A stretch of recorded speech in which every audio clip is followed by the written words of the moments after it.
Just look at this Arduino. I'm not connecting anything to it, just I'm reading the analog state of the pin A0, which is floating in nature. Floating means it is not connected to anything. Now focus on this plot. You might think that when the pin is left floating, it should generate random values. But actually what you are getting here is a periodic signal, which is not random. And it is also symmetric about the x-axis, which is the time axis. And as soon as I turn off all my electrical appliances which runs on main supply, you can see the changes in the waveform. It is no longer a symmetric waveform. So in this video, I will uncover the reason for this behavior and also show you the proper working of this. Now let us see the working. So you might think that when the pin is in the floating state, it will generate random values. But actually when the pin is left floating, it behaves like a tiny antenna. And because of that, it picks up random interference and noisy signals from its surrounding.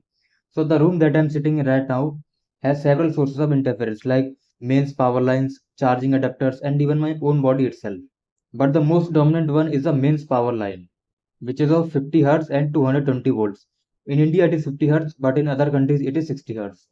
So the pin A0 of the Arduino is picking up the 50 Hz waveform, which is the most dominant one from its surroundings. And how did I verify it? If you recall from the starting of the video, when I turned off all the appliances which are running on the main supply, the profile, which was this previously, was entirely changed. It was no longer a symmetric graph.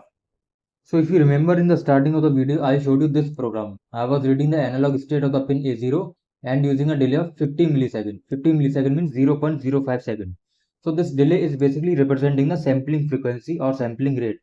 It means the readings are being taken once every 0.05 seconds or 20 readings once every second. But the frequency of the most dominant signal that the pin is receiving from is of 50 Hz, right? So this phenomena is called aliasing. Whenever the sampling frequency does not match with the signal frequency, we call it aliasing. So this special case is of under aliasing. And because of that, we were getting this kind of profile of the analog readings versus time.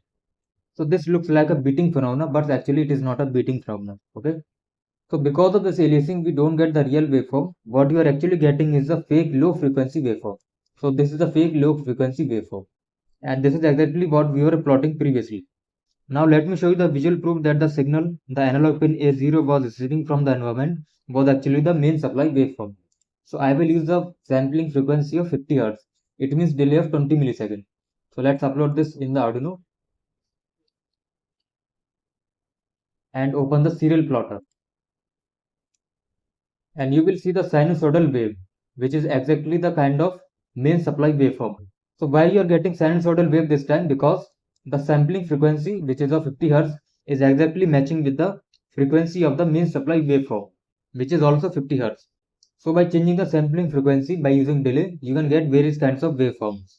So I hope this video helped you understand the concept of aliasing, and you can ask your doubt in the comment section. And if you enjoyed this video, don't forget to subscribe to my channel and share this video.